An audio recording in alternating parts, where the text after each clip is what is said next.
Now, let me tell you the story of Maya. A girl who was denied love. A girl who was treated as invisible in her own home. But when Karma spoke, the whole world listened. This is Karma's call. You are watching Karma's Call. Before we begin, take a moment to comment your country and the time you are watching. And don't forget to like, share, and subscribe for more stories that touch the heart and remind us. Karma never forgets. My name is Maya. I was born in a small town. My family wanted a boy. But instead, they got me. From the moment I opened my eyes, I was unwanted. My mother's face was cold. My father didn't even bother to hold me. Only one sentence was whispered again and again. She should have been a son. My elder brother, Arv, was the pride of the family. He was celebrated. He was given toys, clothes, education, and every luxury possible. And me? I was treated like I was invisible. When I was 5 years old, I remember sitting near the window. It was raining outside. Arv had been gifted a brand new raincoat and boots. He was splashing in puddles, laughing with joy. I stood by the door, waiting, hoping someone would hand me even an umbrella. But my mother looked at me and said, "Stay inside. You'll only get sick and cause trouble." So I stood there, staring, pressing my small hands against the cold glass. The raindrops outside felt warmer than the hearts inside my home. As I grew older, the difference became clearer. My brother got the best school. I was sent to the local one. He had tutors and guidance. I was told, girls don't need education. Learn cooking instead. At family dinners, he sat at the center, surrounded by smiles. I served food quietly, unnoticed. Sometimes my father would say, "Don't let her dream too big. She'll only end up in someone else's house after marriage." Those words cut deep. Because I had dreams. Dreams bigger than the small box they tried to trap me in. The only escape I found was in books. I borrowed old novels from the library. I read by candlelight when everyone else slept. Each story whispered to me, "Maya, there's a world beyond these walls. A world waiting for you." But my family didn't like this. One night, my father found me reading. He snatched the book and threw it across the room. "Stop wasting time. No man wants a girl who reads too much." I stayed silent. But inside, a storm was forming. At school, I wrote essays, poems, and stories. My teacher, Mrs. Doss, noticed. She once placed her hand on my shoulder and said, "Maya, you have a gift. Don't let anyone take it away." Her words became my anchor. The first time someone truly believed in me. I started writing in secret. Short stories, reflections, pieces of my pain. I poured my tears onto paper, and somehow, it gave me strength. But the cruelty at home only deepened. Whenever guests came, my parents would hide me. They presented Arv proudly. "Look at our son, so talented, so smart." And when my name came up, they changed the subject. I was invisible. But I promised myself. One day, they would see me. Not because I begged for their love. But because the world would know my name. The years passed. My brother's life was painted in gold. Mine was painted in shadows. On his birthday, there were cakes, balloons, music, and laughter. On mine, nothing. Not even a candle.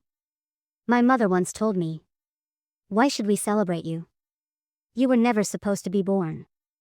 I smiled on the outside. But inside, my heart shattered into 1,000 pieces. One day at school, there was a writing competition. The topic was simple: what makes you happy?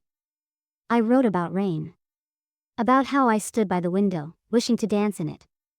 And how happiness, for me, was freedom. The freedom to laugh without fear. When the results came, I had won first place. The principal handed me a certificate. The whole school clapped. And for the first time, I felt seen. I ran home, holding the certificate like treasure. I showed it to my mother. "Look, I won," I said, my voice trembling with hope. She glanced at it, frowned, and replied, "Does this bring food to the table? Does this make you useful?" Tear it up and get back to work. Her words were knives. I went to my room, hugged the certificate, and cried silently. I promised myself that day. I will collect so many certificates, so many awards, that they won't be able to ignore me anymore. My teacher, Mrs. Doss, continued to guide me. She gave me extra books. She encouraged me to write for the school magazine. Her kindness was the water that kept my fire alive. But at home, things only got worse. Arav grew arrogant. He mocked me constantly. Don't waste your time, Maya. No one cares about your silly words. I am the future of this family, not you. I stayed quiet. Because I knew arguing was useless. But in my heart, I whispered. Brother, one day, these silly words will be sharper than swords. At night, I would write endlessly. Poems about pain. Stories about betrayal. Characters who found strength when no one believed in them. Those characters were me. And writing was my secret rebellion. I dreamt of becoming a writer.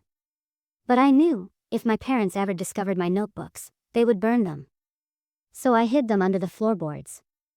Each page a piece of my soul. One evening, Mrs. Doss announced that a regional writing competition was being held. It was not just for students. It was for young writers from all over the state. The winner's story would be published in a magazine. My heart leapt. This was my chance. I stayed awake for nights, pouring everything I had into my story. It was titled The Forgotten Child. When I submitted it, I was terrified. What if they laughed at me? What if no one understood my pain?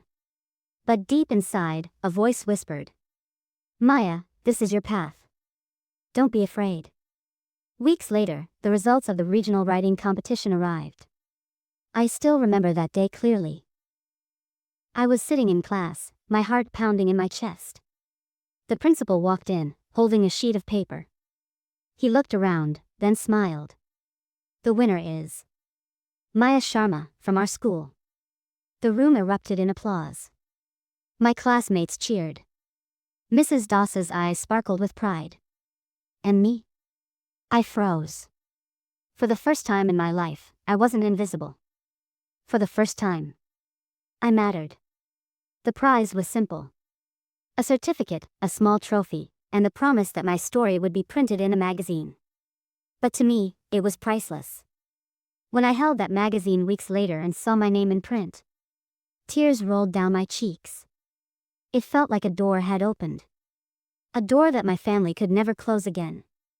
Excited, I rushed home with the magazine in my hands. I placed it on the dining table and said, Look.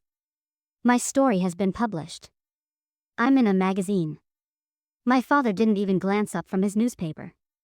My mother pushed the magazine aside and said, Don't get carried away. This means nothing. And Arav smirked. Published in some cheap paper? That's not success. I will build a real empire, while you waste your time scribbling. Their words stung. But strangely, I didn't cry this time. Because for the first time, I realized something. I didn't need their approval anymore. The world had seen me. And that was enough. From that day, I became determined. I wrote more. Every rejection letter, every criticism fueled me. And slowly, little by little, opportunities came. Magazines began to publish my short stories. Teachers from other schools invited me to speak. And Mrs. Doss encouraged me to dream bigger. You have a voice, Maya, she said. Use it. One day, it will echo far beyond this town. But at home, the gap grew wider. My brother grew jealous. His grades began to fall, while mine shone brighter.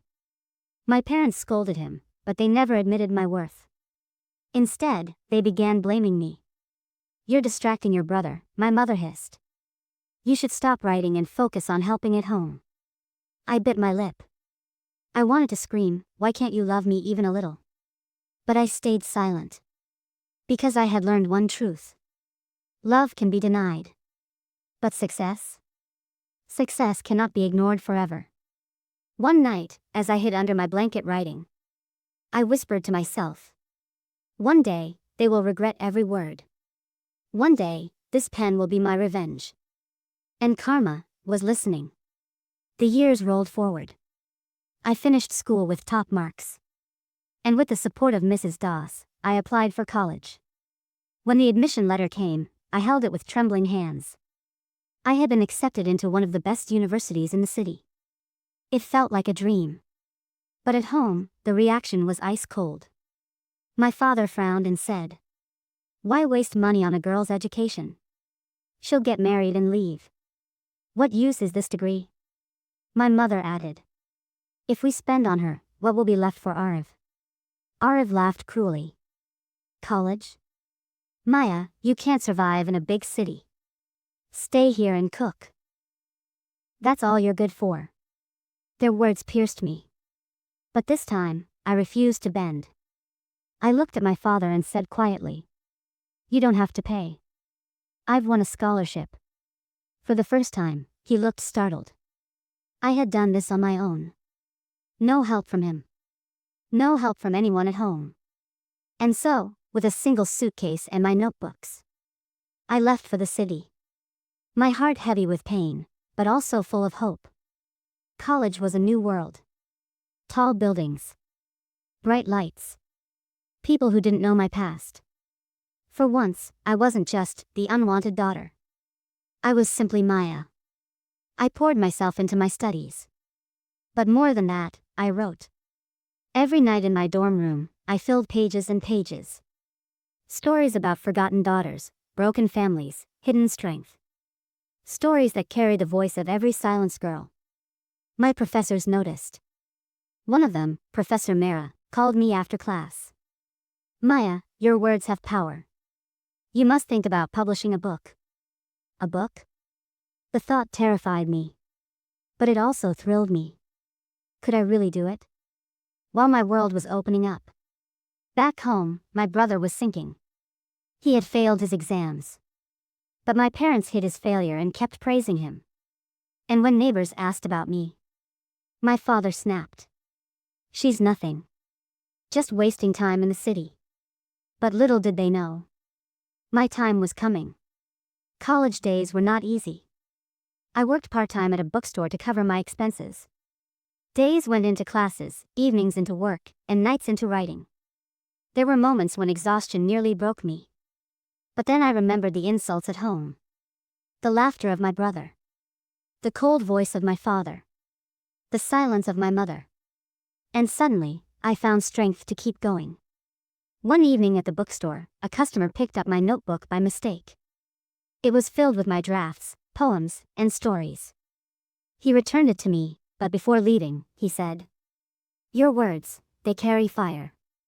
Don't hide them." That stranger's words lit a spark in me. For the first time, I believed, maybe my writing wasn't just a secret hobby. Maybe it was my weapon. Months later, I gathered my courage and submitted my manuscript to a small publisher. It was a collection of stories about girls like me, daughters ignored, yet unbroken. Weeks passed. Silence. I assumed they had rejected me. But then one morning, an email arrived. "We want to publish your book." I stared at the screen. Tears blurred my vision. All the nights of struggle, all the years of being unwanted. They had led to this moment. When my first book was released, I held it in trembling hands. My name, Maya Sharma, printed boldly on the cover. I wasn't just someone's daughter anymore. I was an author. A creator of worlds. And people began to notice. Reviews poured in. Readers wrote letters saying my words gave them strength. That they felt less alone because of me. I was no longer invisible. But back home, my parents still refused to acknowledge it. When neighbors praised me, my father brushed it off. "Stories don't feed families. Arif will make us proud, not Maya." Little did he know. My words were about to change everything. Success did not come overnight. But slowly, steadily, my book reached the right hands.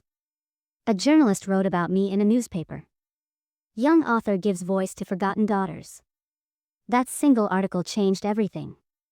Suddenly, I was being invited to literary events. People wanted to hear my story. My words. My truth. At one event, a girl no older than 16 came up to me. Her eyes were red from crying. She whispered, "Maya, I was ready to give up, but your book gave me hope. If you can survive, maybe I can too." I hugged her tightly. In that moment, I realized my pain had become someone else's strength. And that gave my life meaning. Meanwhile, my brother Arv was walking a different path. He had failed college again. But instead of working hard, he spent nights drinking and gambling. My father still defended him. "He's just going through a phase. He'll shine soon." But neighbors had begun whispering. Everyone could see the truth, except my parents. And when they heard about my growing fame, they grew bitter. Instead of pride, they felt jealousy. One evening, I returned to my hostel room to find dozens of letters from readers. But among them was a single message that stood out. It was an invitation from a big publishing house in Mumbai. They wanted me to write a full novel. Not just short stories, a real book. I sat with that letter in my hands. And for the first time, I saw a future where my words could shape the world. A future where no one could silence me again. Back home, my parents dismissed the news. "A novel? Waste of time. Who will marry you if you keep chasing these dreams?" I smiled sadly. Marriage was the last thing on my mind. I was marrying my destiny instead. And destiny had already begun writing my revenge. The invitation from Mumbai felt like fate knocking on my door. I accepted it without hesitation. Soon, I was on a train to the city of dreams, carrying nothing but my clothes, a notebook, and an unshakable fire inside me. Mumbai was overwhelming. The crowds. The noise. The endless rush. But in the middle of that chaos, I felt alive. For the first time, I wasn't running away from my family's rejection. I was running toward my future. The publishing house gave me a small room to stay in. And every day, I sat by the window, pouring my heart into my novel. This time, it wasn't just stories of forgotten daughters. It was my life. My pain. My revenge, written in ink. I wrote about betrayal. I wrote about neglect. I wrote about a girl who turned her scars into power. And though I never mentioned names, every line carried the shadow of my family. Weeks turned into months. At times, I doubted myself. Could I really finish a novel? Would people even care? But whenever those thoughts attacked me, I remembered Arv's mocking laughter. My father's cruel words. My mother's silence. And suddenly, the words flowed again. Back home, things were falling apart. Arv had started borrowing money to fund his gambling. When he couldn't repay, people began knocking on my father's door. The proud man who once boasted of his perfect son was now drowning in shame. And yet, even then, they never once called me. Not to ask for help. Not to say they were proud. Not even to ask how I was surviving in Mumbai. I realized then, I was truly on my own. And maybe that was the greatest gift life had given me. Finally, after a year of sweat, sleepless nights, and endless cups of tea, my manuscript was complete. I titled it, The Unwanted Daughter. When I handed it to my publisher, my hands trembled. This wasn't just a book. It was my heart that why vengeance. My truth. The day my novel was released, I stood inside a crowded bookstore in Mumbai. Rows of shining copies lined the shelves. The Unwanted Daughter, my name, bold and unshaken, on the cover. As readers streamed in, I signed books with trembling hands. Some smiled, some cried.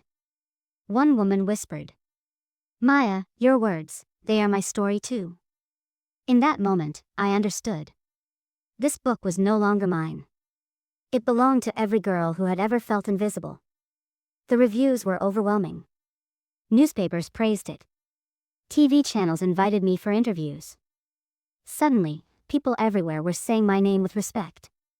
And for the first time, my parents could no longer ignore me. Neighbors carried the news to them. "Your daughter Maya, she's famous now. Her book is everywhere." But instead of pride, they felt bitterness. My father muttered, "Anyone can write lies and call it a book." My mother stayed silent, her face pale. And Arv, he laughed. Let's see how long her luck lasts. But while they dismissed me, the world embraced me. My novel sold thousands of copies. Publishers offered me bigger deals. Universities invited me to speak to students. I went from being the unwanted daughter to the voice of forgotten daughters. Back home, Arv's situation worsened. He had fallen deep into debt. Drunk most nights. Angry and violent the rest. Creditors began circling the house like vultures. And the same parents who once worshipped him were now forced to hide from his mess. The irony was cruel. The son they adored was destroying them. The daughter they rejected was rising higher every day. One evening, while preparing for another book signing, I looked at myself in the mirror. No longer the timid girl in hand-me-down clothes. No longer the child begging for love. I saw a woman shaped by fire. A woman ready to reclaim everything that was once denied to her. And destiny was only getting started. Fame is a strange thing. One moment, you are invisible. The next, the world cannot stop looking at you. My second novel was already in the works. Publishers gave me a large advance. Enough money to live comfortably, to never worry about rent or food again. For the first time in my life, I felt free. But back home, my parents were sinking deeper. Creditors came knocking at odd hours. People whispered in the market. Sharmaji's son is a failure, but have you heard about his daughter? My father, once so proud, now walked with his head lowered. But even then, he refused to admit the truth. He never called me. Never congratulated me. Never said the words I had always longed to hear, I am proud of you. One evening, after a lecture at a university, a young journalist approached me. He asked, Maya, would you ever return to your hometown? To face your family? I paused. The thought had haunted me for years. To stand before them, not as the unwanted daughter, but as the woman who had risen from their rejection. I smiled at him and replied softly, not yet. But one day, they will have no choice but to face me. That day came sooner than I expected. Months later, I was invited to a grand literary award ceremony in Delhi. My book had been shortlisted for Author of the Year. It was the biggest recognition I could dream of. The event was broadcast live across the country. Every channel, every newspaper was covering it. And back in my hometown, in that same house where I was once treated like a burden, my parents and brother sat in front of the television, forced to watch me walk across the stage in a shining sari. Applause thundering in the hall. When they announced my name as the winner, I stepped onto the stage. The trophy was placed in my hands. Flashes from cameras lit up the room. And in that moment, I knew they were watching. The girl they once rejected was now the woman the world celebrated. The bright lights blinded me as I stood on that stage, trophy in hand. Hundreds of faces stared up at me. Thousands more watched from their homes. I took a deep breath. The applause slowly faded. And then, silence. This was my moment. Not just for me, but for every girl who had been told she was less. I began softly. When I was a child, I was told I didn't matter. That my dreams were useless. That my worth was less than my brother's. Gasps rose in the audience. But I continued, steady and calm. They told me education was a waste for me. They told me I was a burden. They told me I would never be enough. My voice trembled, not with fear, but with strength. And yet, here I stand tonight. Not because they believed in me, but because I believed in myself. The hall erupted in applause, but I raised my hand for silence. I wasn't finished. To every daughter watching this, to every girl who has been silenced, rejected, or forgotten, remember this. Your value is not defined by anyone else. It is defined by you. The crowd rose to their feet, clapping, cheering, some even crying. And somewhere, far away in my hometown, I imagined my father's face hardening, my mother's eyes filling with regret, my brother's smirk fading into silence. Because they knew. Every word was meant for them. It was my revenge, not with anger, not with violence, but with truth broadcast to the entire world. That night, as I held the trophy close, I didn't just feel victorious. I felt free. The unwanted daughter was finally unforgettable. The awards ceremony changed everything. Newspapers printed my speech. Clips went viral on television and social media. Everywhere I went, people stopped me to say, "Maya, you gave us courage." But back in my hometown, the atmosphere inside my old house had shifted. For the first time in years, the silence broke. It began with a phone call. My father's number flashed on the screen. I stared at it for a long time, my hand frozen. This was the man who had never once called to ask how I was. Finally, I answered. His voice was shaky, unfamiliar. "Maya, it's your father. We saw you on TV. You have made a name for yourself. Your mother, she is proud. We are all proud." I closed my eyes. Proud? Where was that pride when I begged for a notebook as a child? Where was that pride when I left home with nothing? Days later, my mother called. Her voice was softer, almost pleading. "Maya Beta, your brother is not doing well. He has lost everything. The debts, they are drowning us. We need you. Please, help us." Tears burned in my eyes. Not because I felt pity, but because I realized something cruel. They weren't calling because they had changed. They were calling because they needed me. For years, I had imagined this moment. Them begging for my help. Me standing tall, finally in control. And now, it was real.